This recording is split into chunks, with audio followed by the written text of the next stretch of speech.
afternoon, how's it going? We're doing Calisthenics Skills. And I've got a big old Swiss ball here. So, we're going to use this every now and again for a few of the exercises to teach you how to be strong with your mobility, your strength, how you control your joints, how you understand where you can make yourself stable and balanced and be able to use your neuromuscular system to really control what you do. So, there's a lot of different things that we can learn with calisthenics skills. There's pistol squats we can do, just body weight squats, still calisthenics, press-ups, pull-ups, hand balances, balancing in crow pose, all of those things. I'm kind of excited to show you this stuff because it teaches me a lot about how my body works training like this. So, just a little intro into an example of how this works is, when I do hand balances, and this kind of is true for all exercises, whether you're a power lifter, squatting, deadlifting, everything, three-dimensional tension, three-dimensional stability can make you, morning Natasha, can make you really good at what you do and keeps you safe from injury as well. So, when I do a handstand or a crow pose, I'm pushing with my fingers, which means this muscle here on the underside of my forearm does this. I'm pulling up with my knuckles, so the back of my hand is pulling up while I'm pushing with my fingers. And that means this side is contracted and on, and this side is contracted and on. And at the same time, I'm pulling my hands towards each other, but I'm also trying to twist my hands like this, and everything is staying still. So I'm pushing, I'm pulling, I'm adducting, I'm rotating, all and extending at the same time. So when I do a hand balance like this, where I put my hands onto the floor and I just pick my feet up and push up into a handstand and can do handstand press-ups like this, I make that look kind of easy. And I find it kind of easy, but because I'm tuning in to all this and there's no leakage of power, and that is the important bit, no leakage of power at all. So I'm pushing, I'm pulling, I'm adducting, pulling towards each other, I'm rotating, and that's going from my wrist to my elbow, to my shoulder, to my spine, to muscles around my belly, to my glutes, to my hamstrings, everything. It makes me a structure that cannot be shifted, and I can teach you that stuff. It takes a long time to learn, but just getting started with that ability to just tune in, and it's like you're hulking out against everything that you do. And eventually you can make it look kind of effortless, because it doesn't need to be max effort, it just needs to be on. So there's a bit of electricity running through. You can imagine that, like just something pulling tight so that nothing shifts under your weight. It's exciting for me. So, we start off with wrists, and I realise that training wrists, you don't get a very big bang for your buck. They get burny kind of quick, but it's a little bit boring. I find this bit boring, because I want to get to the balancing on my hands, but without wrists that work well, I can't hold 90 degrees in my wrists. I can't do the balance as well because my wrists can't perform in the shape that they're supposed to. So, just copying me, elbows in towards your rib cage, palms go pointing forwards, palms point towards you. Your fingers are not part of this, they're just part of your palms, they're a straight line, heel of the hands and fingertips, all one thing. And then, do rotations like this, and they should all be getting a little bit burny in the old forearms. That's it.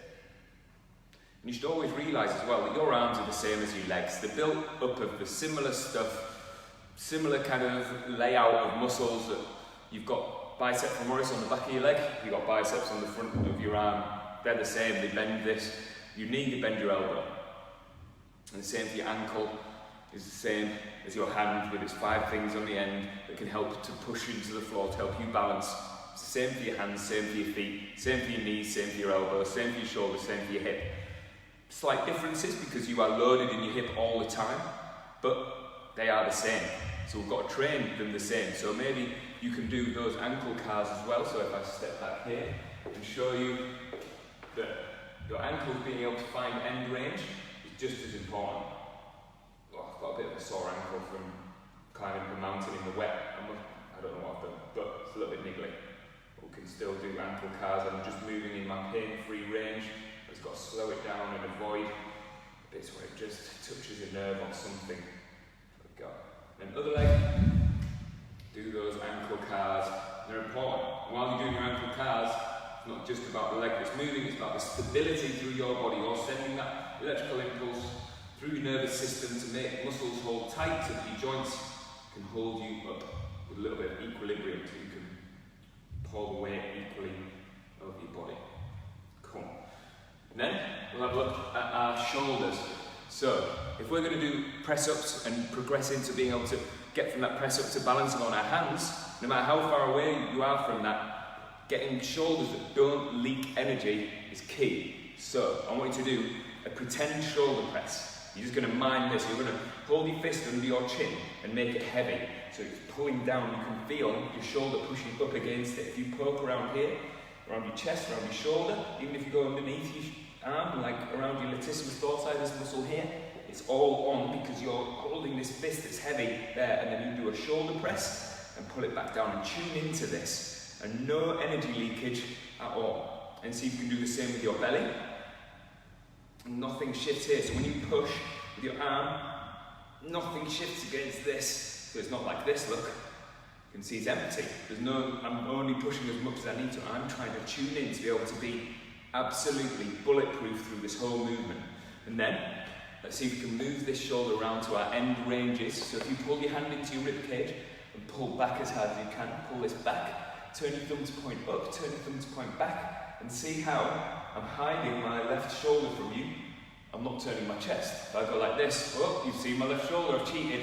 Don't turn your chest. Then go back down, turn your thumb down for internal rotation. So see how my thumb's pointing down and back. Drag it back, bring it up, change direction. External rotation as I go up. Oh, I can't do this without making a face. I can't even talk properly because I'm trying to tune into this shoulder and show it how to hold tight so that there's no leakage of power. Okay, and try this on this arm. So you lock this shoulder on. We push up and see how my left arm does this little judder here. I've got to teach that bit because I'm very right-handed. This bit is important. I can tune in. That was a good one where I didn't let my arm judder. I could speak to every bit of tissue, every muscle, every bit of meat that's involved in moving this arm up and back down. I'm trying to tell it. Oh, that was a terrible one. Go on, more control, more strength, more control, more strength. It's exhausting. And then go, these shoulder cars, going up and around like this, and then forwards and up across your head, back down. So I'm just checking the messages there. And you're tuning into this, that strength in your shoulder, that same feeling as when you do the shoulder press, while you do your shoulder cars, and I promise they will start to feel better. And then, let's think about that stability that we talk about in your shoulder and your wrist and your elbow, that all, you can just push into the floor and you only bend the bits that you want to bend. So if you're doing a press up, I want my elbows and my shoulder to move. I don't want my spine to move, it's staying still. If anything has to stay still, if anything has to do an isometric contraction, you need to be able to articulate it, you need to be able to move it into the space that you want it to do the isometric contraction. So you can't just give an absolute newcomer a reasonably heavy deadlift. It doesn't matter what the weight is, it's reasonably heavy, something that they quite struggle to pick up, but they can pick it up. And ask them to pick it up with a flat back, like that, so their back doesn't shift. Every single time they'll just go into it and they'll be like, okay, lift this, oh, it's quite heavy. And their back will bend until their spine finds stability, and then they'll lift up. Because they don't know how to articulate into this kind of middle space. And they can hold it on tight and not let it shift. And then you get someone who can do a good deadlift. And the same thing applies for calisthenics, but even a press up.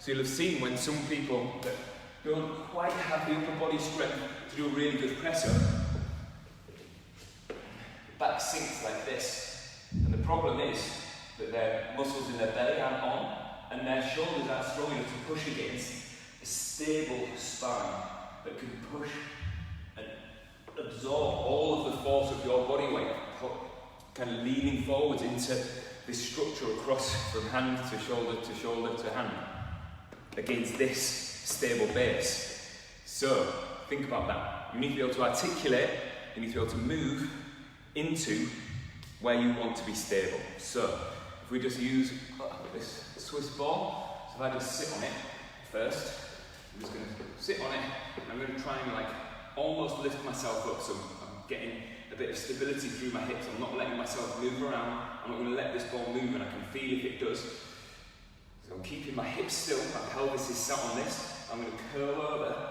and curl up. And as I curl over, I'm trying to find the most amount of tension here. And it should be like a hard sit-up, like a hard crunch, except gravity is only pointing straight down through your spine, so you've already got stability. You're already always upright.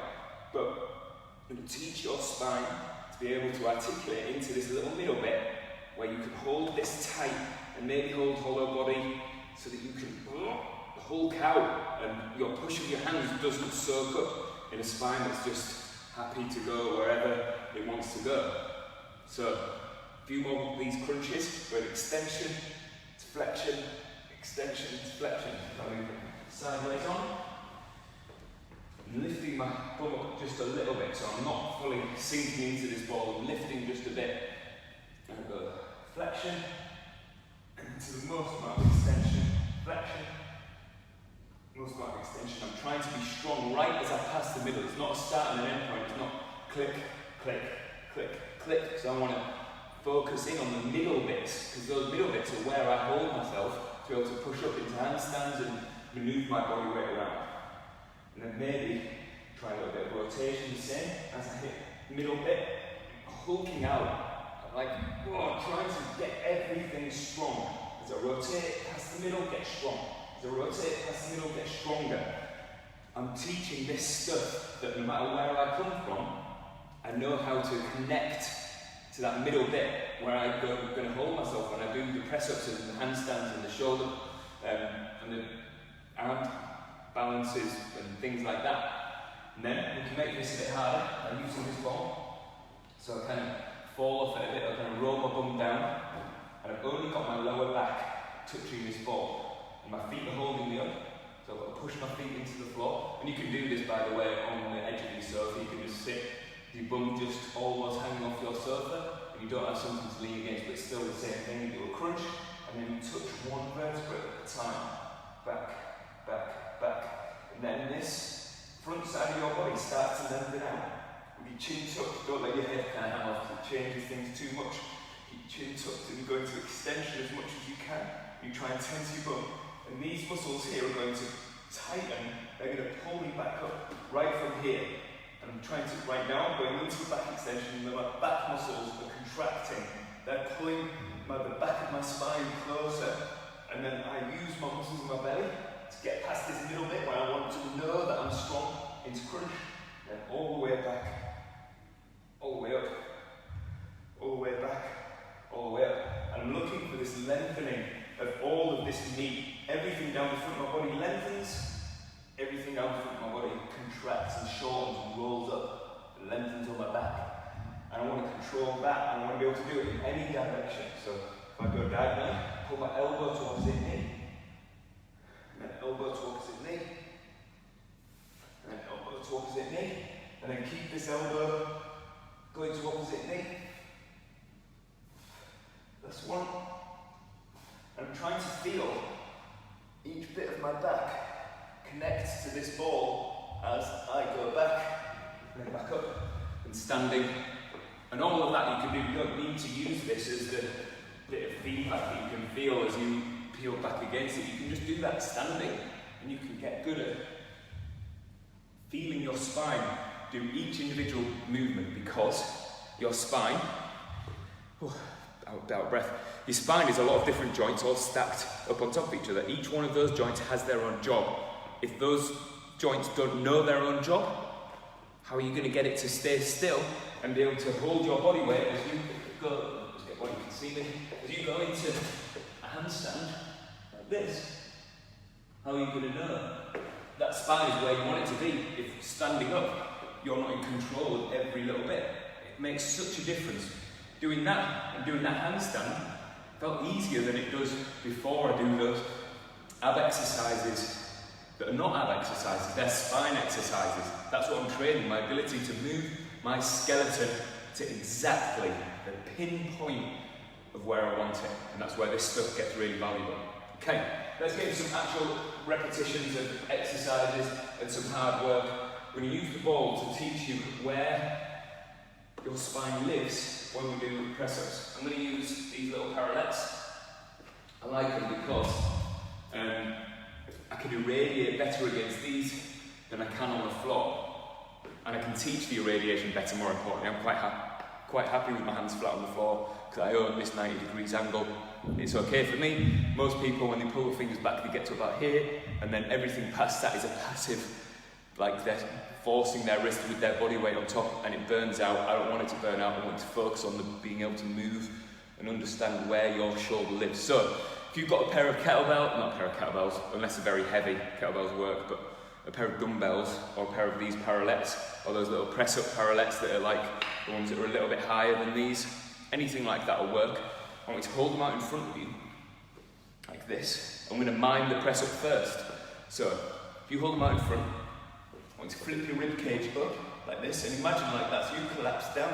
That's when gravity just grabs all of your hips and pulls you down. That isn't it, that isn't the press-up. You crunch up your belly, and you tuck your tailbone under, tense your bum as hard as you can, and then squeeze against these parallettes, or just mime holding them, so you can just have your fists out in front, and you pull your elbows past your ribs, and you push forwards. Pull your elbows past your ribs, and you push forwards.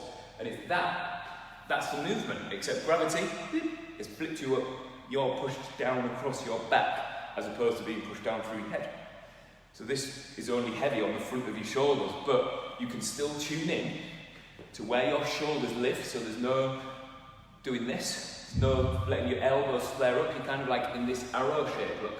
So my elbows point to my shoulders, and I end up pushing with my elbows just pointing back like this, and it goes in a point. So if you drew a line from my elbow to my shoulder to my head, elbow, shoulder to head, on the other side, I'm in an arrow. Not like this, I don't like this so much, because it puts a lot of pressure just very locally right in this little crease here where your shoulder bends. And not wrong, just a preference for how to get your triceps involved in this as well. And you're going to put your feet up on top of the ball, like this. You might need a little bit of help, someone to hold the ball for you if you've got one. If you don't have one of these, then you can just use your sofa, use a box, use a chair, anything that will just lift your feet up a little bit. But when you come into it, with your shins on, I want you to tense your butt as hard as you can by pushing your heels together. Pick yourself up, and as you drop yourself down, you're going to keep your spine as straight as you can. And push back up. And then, I want you to bring your head as far forwards as you can as you push. Push back up. Head comes as far forwards as you can, and push back up. Head comes as far forwards as you can, push back up.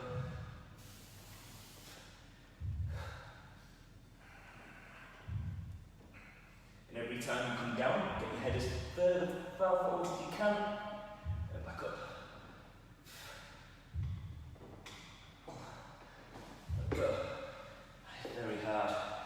But when you irradiate against it, like you're squeezing the handles, like really, really squeezing them, pulling them in towards each other, also trying to rotate. So that's a lot of information, let's go through it.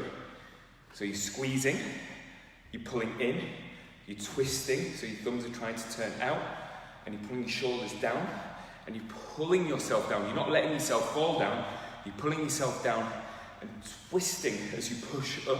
And at the same time, you're trying to pull your sternum towards your belly button. So this back goes flat, and these muscles are on. At the same time, you're tensing your bum. At the same time, you're pointing your toes to make your calves tense. At the same time, you're abducting your legs, so your heels are pushing in towards each other. That's everything. There's not one bit of tissue, not one bit of meat that isn't involved in pulling yourself down and pushing yourself back up. And you need long rests to be able to get that. Because if I'd have said, right, let's do as many press-ups as you can to failure. Once you fail, have a rest. You get 30 seconds rest and back in again. I guarantee that after that 30 seconds, you're not ready. You're still tired. I'm still tired. I'm good for hard press-ups, but I was like pulling, twisting, pulling myself down, all the stuff, my glutes, my abs, everything is involved. It's a strength exercise, and that control is the only thing that gets you to progress to harder exercises. And more importantly as well, it leaves nothing out. There's nothing left out. So if you have a shoulder that's a little bit vulnerable, but it's fine right now, it's got to be fine right now because this is hard work on your shoulders, but in the past you've had a shoulder that sometimes doesn't work very well. If you just do an empty press up like this, which isn't necessarily wrong for doing on parallettes, that isn't a wrong press up, it's quite a strong press up, but there's free fall involved. So I go into free fall and then I catch my body at the bottom and I throw myself up. My tissue might not be ready for that load. And under fatigue, as I get more tired, my meat, the tissue, when I say this, I'm trying not to be specific about muscles because it's ligaments, it's tendons, it's connective tissue, it's the space in between your joints, it's your cartilage, it's everything. Is all involved when you are specific to the millimetre about how you create tension and how you push against that tension. And getting it without anything missing out means that you make stuff look easy once you learn it. Let's do another set of those. So remember, you don't need to have a Swiss ball, you can have your feet up on the sofa or up on a chair. You don't need to have parallettes, you can do it with your hands flat on the floor, it's the same thing. But if you've got dumbbells or something that you can put your hands on that means you've got something to squeeze, that works better for me. Okay, so feet up on the ball. I'd have it so your shin is on the middle of the ball as you step up. That, and then you should be able to walk your feet around like this to work out where it works. You push your chest as high as you can so the shoulder blades are spread.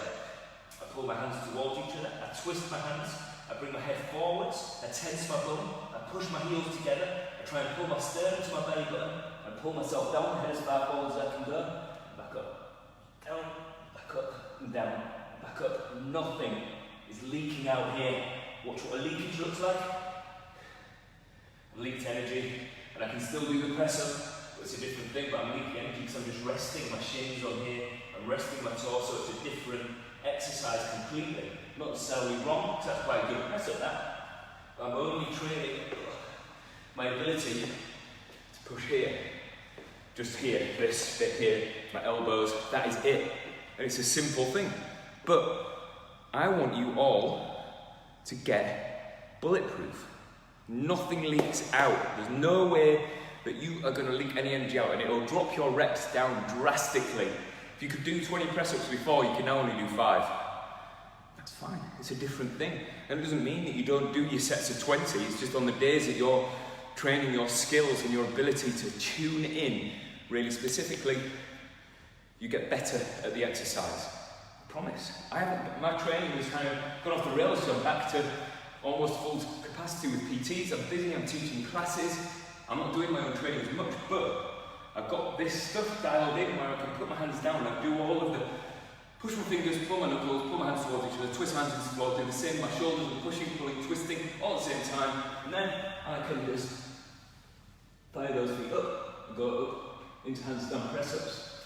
And I don't feel that heavy, but it's only because I'm tuning in to all of that stuff.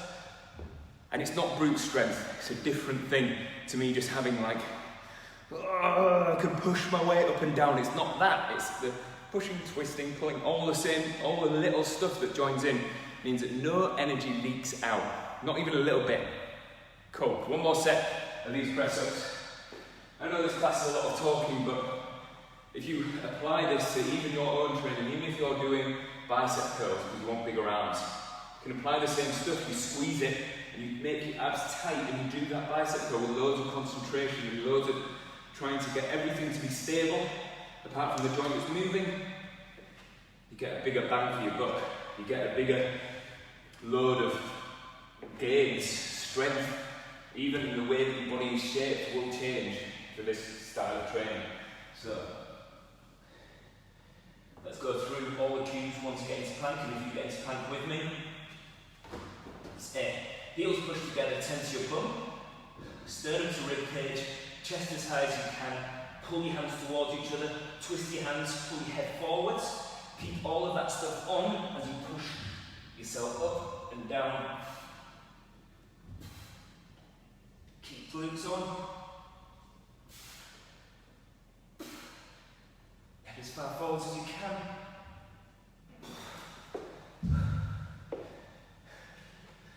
It makes me very tired, and it absolutely should.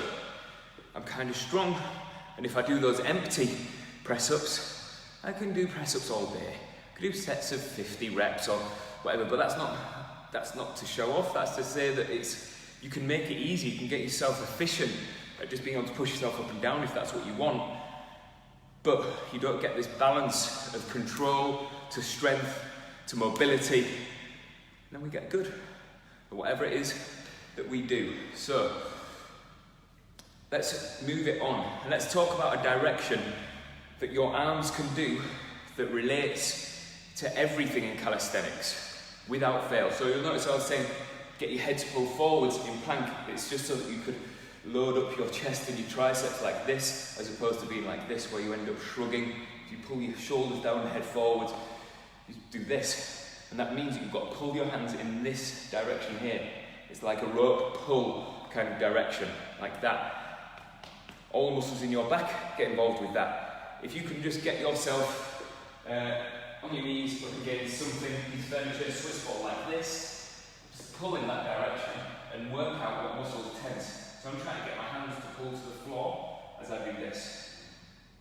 And what I can feel is latissimus dorsi, these muscles here, and I feel the muscles in my belly as well. That's a cross section of tension going from the back of my body to the front of my body. If I tense my glutes as well, that's a zigzag, that's a structure. So bum muscles, abs pulling down like this. And then if we flipped this up, and I was in plank like that, so with my belly against the floor, that's me pulling my head forwards. It's the same thing. When we get strong at this direction, you can get good at pull-ups. You've got to train the pull-up along with it, but that ability to make space for you to be able to pull by doing this first, you push your body back and you make this cross-section of abs versus lats, and then pull up, and then you back down again, dead hang, give yourself space, pull up, so you can see that my elbows pull at this direction here. That means that all of the tissue in my back can contract to squeeze my shoulder blades together. That's a strong pull-up, as opposed to one like this, where your arms, see where my elbows are going. My elbows are only going from here to here, here to here. Different to that, where my elbows make a lot of distance, and that means that my latissimus dorsi that attaches on here is pulling like this. At the same time as doing this, you've got that three-dimensional stability through here, from your armpit, like from the back of your armpit, around your back, around your shoulder blades. That whole structure then can pick you up and move you around. So let's practice that.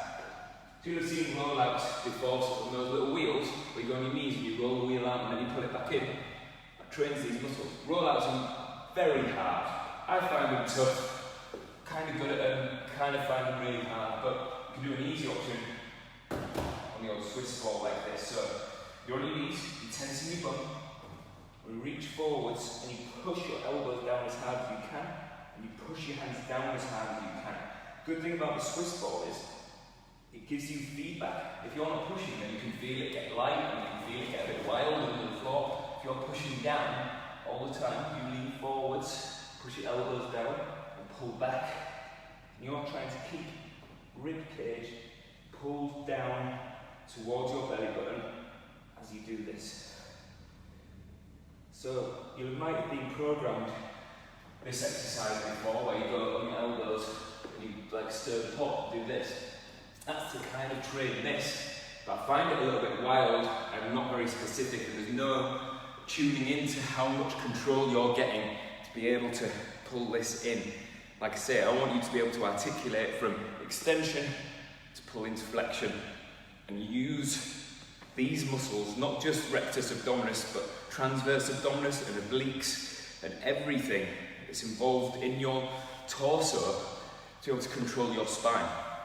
So when you do this, you could even do a little like cat-cow and show yourself how to come back into this hollow body, kind of a little bit flexed kind of contact lens curve shape of your body like this, because that's your strong place. So if you get your hands on top of the ball, and then you go out, and then you point your coccyx up, drop it down like this, and then you use the muscles in your belly to pull you back and roll back up, and all the time you're driving your hands down towards the floor. Come down so the elbows are on, point your coccyx up, drop your chest into back extension, pull it back up, roll back, back down, extension, flexion, and back. And like I said, that's what we really want. It's about teaching each individual vertebra to do its individual job. So it's not like a start and end point. You don't go like extension, flexion, roll, roll, extension, flexion, roll, roll. Because that isn't it, because you just click into end range of both of those things. It's the bits in between that I need you to be able to be strong to be able to get into there. So you can kind of see it work when I go from a crow pose. So I'll go into flexion. Let's practice this together actually, and we'll use what we've just done there into some actual calisthenics. So before you even sit down, bring your feet kind of wide and curl your spine over so you've got this turtle shell back. And feel like all of this stuff all the way around is on. And tense your bum as you sit like this, and you're kind of facing the floor, and you're still tensing your belly. And pull your shoulders away from your ears and squeeze your knees hard into your elbows. Then spread your fingers, push your fingertips down, and remember all that multi-directional stuff we just did in the plank and the press up. It's the same thing. Fingertips push, knuckles lift, lean your head forwards, and my back is still in flexion. And then I pick it up into extension, be able to point my feet up, and then go up into a reasonably straight handstand. So that's that. I just showed you a really hard version of what I just did there, where I can take my back from here, and I'm still clinging on with the muscles in my belly to go into extension, to go into arm flexion, and all of that stuff is so complicated and so hard. You've got to do the prerequisites before you get to actually push up into the handstand. But getting yourself to feel connected as we go through it will really help you to understand those little changes. And maybe you only change one little bit at a time, but it'll start making the way you do these exercises better. So let's have a little practice. If you go into this crow pose again, so let's start from standing. I quite like it like this. Tense your bum as hard as you can. So your bum cheeks are on. Go into extension. So your ribcage flips up like this, and we bring this down, sternum towards your belly button, and you've got your turtle shell back like this, and you're spreading your lats. So your shoulder blades are pushing out this way, and bring yourself down like this into a low squat. Push your knees into your elbows and bring your elbows towards each other at the same time. That'll keep your lats spread. Spread your fingers, bring your fingertips down, and then lean forwards and bring your head as far forwards as you can. Push your fingertips down and maybe point your toes backwards like this, and then lift your heels and keep this. And then try and lift your coccyx and back down. And then lift your coccyx and back down. Coccyx, back down, and you'll feel that what you want to feel is intention. I'm not after action, I'm after intention. You intend to go from this to lifting your coccyx, so you're kind of curled over like this, and you try and lift your coccyx up, and lift your coccyx up, and lift your coccyx up. So we can try that in a different position. Kind of like this way of doing things, where we try something and then we relate to something else, and we try something else and we relate to the thing before. So all of this stuff is still the same. We're still talking about this pulling down, hands towards this way. It's just that to do it, you need to be able to lift your coccyx from this hand pulling down this way to make all of your last stuff go. But let's get it like this. I want you to put your hands on top of your ball like this. You go hands out in front and you pull back.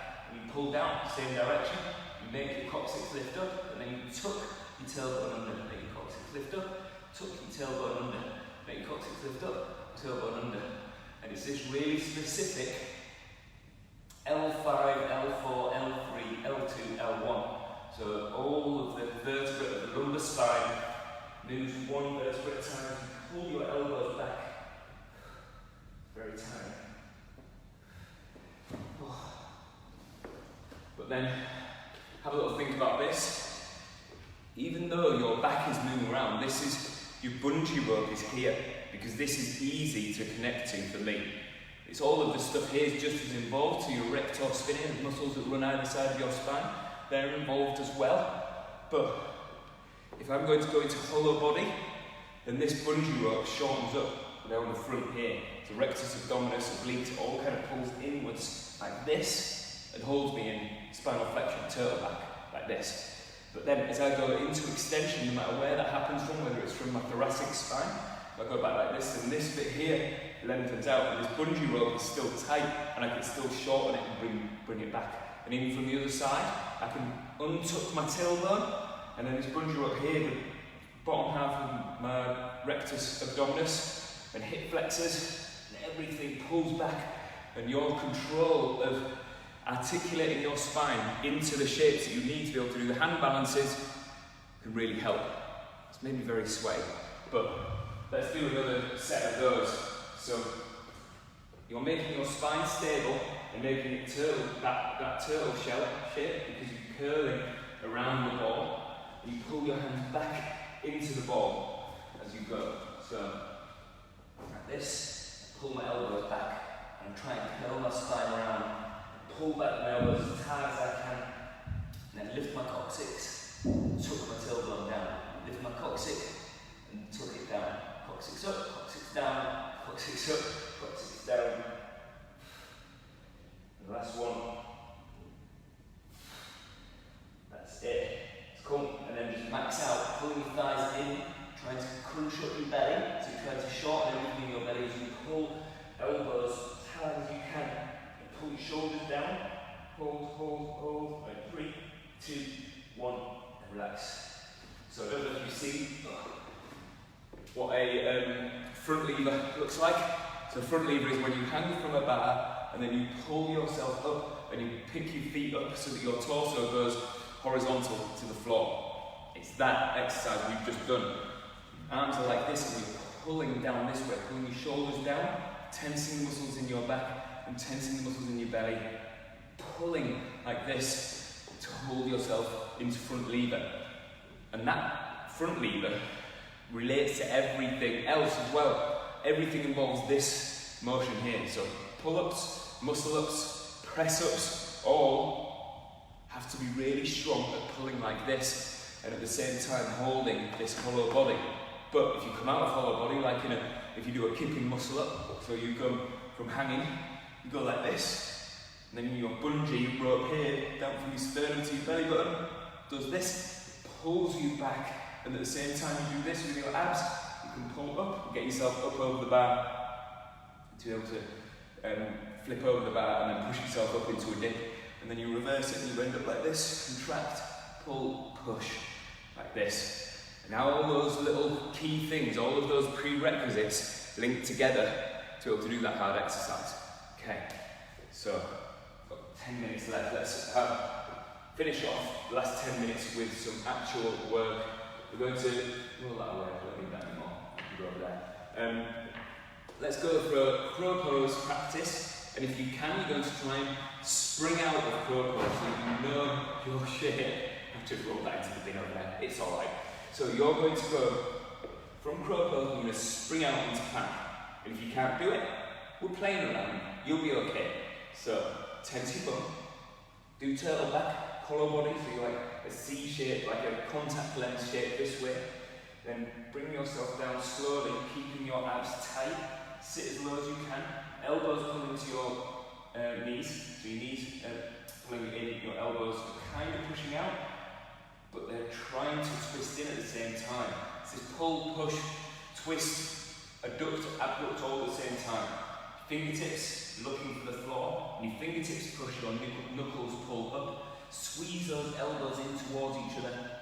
Go into crow pose, and then you push your chest up as high as you can as you spring into plank and you land in your quality plank like this. Then take a step in, walk back, we try again. If you can't do this, then maybe you just let your feet hit the floor. So maybe it looks like this as you come into it, bring your heels up to your bum.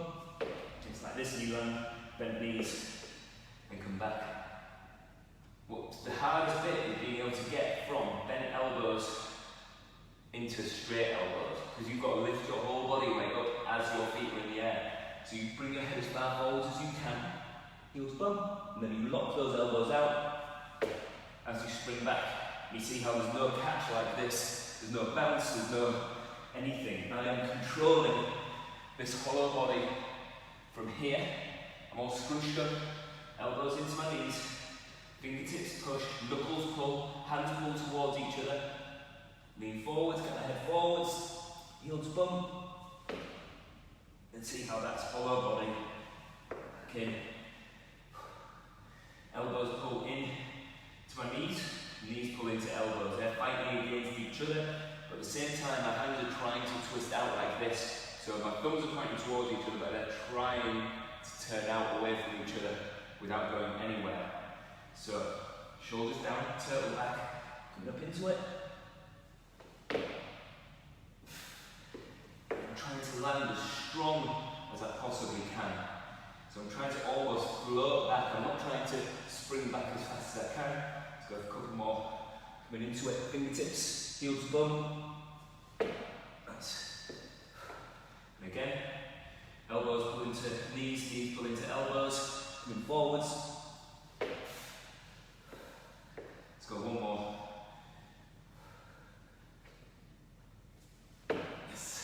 Maybe you can learn to jump in, jump out, jump in, jump out, jump in, jump out. Oh, okay. I've been very specific about one skill really. We've already practiced press-ups and crow pose. Should we have a little go at a side crow? Just to mix it up. So your feet go together like this. So feet together, and then you turn your chest towards me. You point your toes sideways first actually. So toes pointing this way, I twist, chest facing this way, and then I drop down, sit on my heels like this, and my knees are pointing this way, my chest is pointing this way. Then you take your opposite elbow to opposite thigh, and you tuck it in here. The other elbow is going to look for this hip. So your other elbow is going to try and find this hip here, but it won't be able to do it without getting these hands on the floor. So reach for the floor and fall over. Your hands pointing forwards, then pull this elbow in, make your turtle back shape still, and lean up. This hip finds here, and drop back. Just move sideways so you can see. So if I bring feet together, toes pointing towards you, and I twist my chest over this way, sit down on my heels, opposite elbows, opposite thigh. So it's thigh and not knee, so if it's knees there, thighs here, like the outside of my thigh. Drop my hands down. I bring my head as far forward as I can. Lift those feet up. That's it.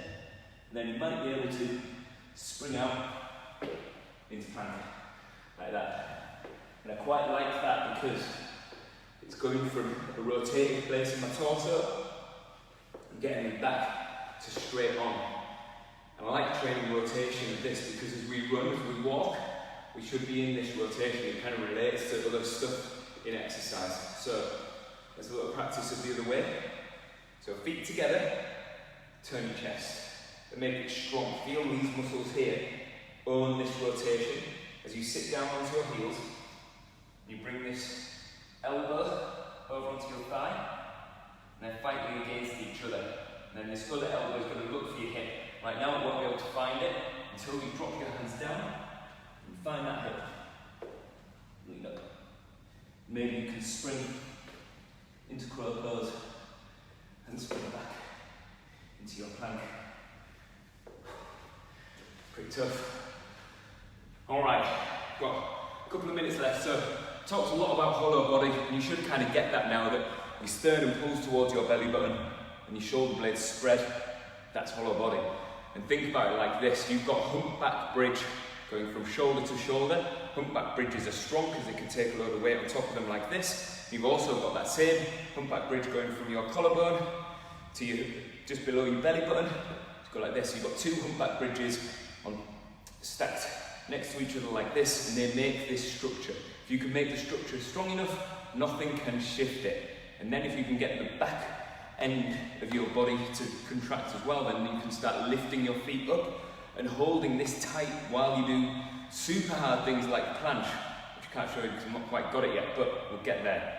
But imagine like going like this, sternum to belly button, shoulder blades spread, tensing your bum hard, and hold your hands out, and just hulk this out here.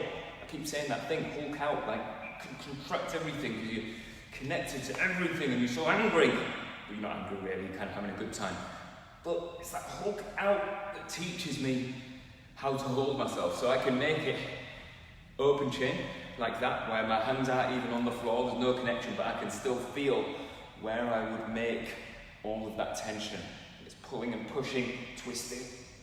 And that's how we get strong at pull-ups, press-ups. Everything to do with calisthenics is this connection to no energy leakage. So we can practice hollow body lying down on your back. And gravity changes direction, so it might make a bit more sense to you. If you roll down onto your back, grab hold of your knees and pull your chest up, push your heels together and push together hard. Reach your hands up like this and reach your feet up, and then your hands and feet open out, and there's no loss of connection to my lower back. Even when I go lower, lower, lower, lower. And then I can extend my shoulders, I can pull my arms behind my ears, tense my bum, tense my abs, and when you're tired, pull back in, have a little rest. And remember what we started with, it's important to be able to articulate into your strong place. It's important to be able to articulate from extension in your back into flexion in your back, so that you can get to the shape that you want to be able to manoeuvre your body weight around. So if I pick my rib cage up, so I pick my sternum up, and I've got this little bridge underneath my lower back. Now my coccyx is down, and then thoracic spine connects to the floor. I've got this here. If I bring my hands onto my belly, and I tense my belly, and pull the small of my back down, lift my feet up, lift my arms up, lift my feet up, and then do a crunch as I come up. I've articulated into this. And then maybe you can go back into arm extension like this, reaching back. Then knees to chest, hands to knees, relax down, and start again. So flip your rib cage up so your back's in extension, and you contract here to pull sternum to belly button, push the small of your back down. So this stuff is on tight, you can poke it, you can feel like there's no leakage of energy here. And pick your feet up, pick your arms up, open out, and do a crunch at the same time, tense your bum, and reach your arms back. And pull back in when you burn out. Have a little rest. Oh, that is Calisthenics Skills. It's so cool. I know we get super nerdy. I know we don't do very many actual exercises, but it's how you learn. It's how I learn. I'm just like, keep trying stuff and tuning into it, trying stuff and tuning into it. If my reps go too high, then I start doing good work, and I have sessions like that, but the ones where I learn, the ones where I slow down and I try and really try and understand every little bit, like, oh, I'm so connected to that movement, I know when something changes.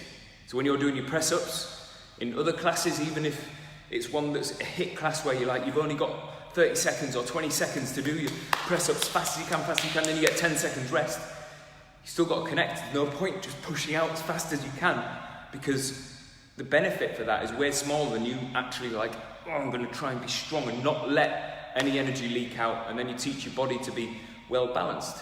So there's nothing that gets missed out. That is my key to staying kind of strong, kind of mobile, and kind of good at stuff. It's how I worked out how to do all of this stuff. I've not really had a teacher that's taught me. I've obviously watched videos and things, but I worked this stuff out for myself because I'm really good at tuning in and being like, what is my thumb doing when I'm doing a press-up? And I'm like, what if I push it? And I push it into the floor, and I'll be like, oh yeah, it makes this thing happen. And I'm like, what if I twist my hand? And then you make it work, and you connect to it, and get better. So please, let me know what you've got going on. Let me know how you're getting on with your injuries, with your strengths, with your weaknesses, what you want to learn. And I'll try and help you out. That's what I'm here for. It's good. Drop me a message. Don't mind you messaging me on my private one or Rick's Fitness, or you can even message through 3D Leisure at Home. It's been a pleasure having you here. Thank you very much, Natasha. Cheers, Joe. Thanks, Pam. Thanks, Rob, for the aubergine. I do love an aubergine, like everyone knows. All right. Thank you very much. I appreciate you all. I will see you tomorrow at 10 a.m. for senior yoga. You don't have to be old. You just need to turn up and do some good mobility stuff with me, and it gets nerdy like this one does, but with a little bit more yoga. All right. Cheers. Enjoy the rest of your day. Bye.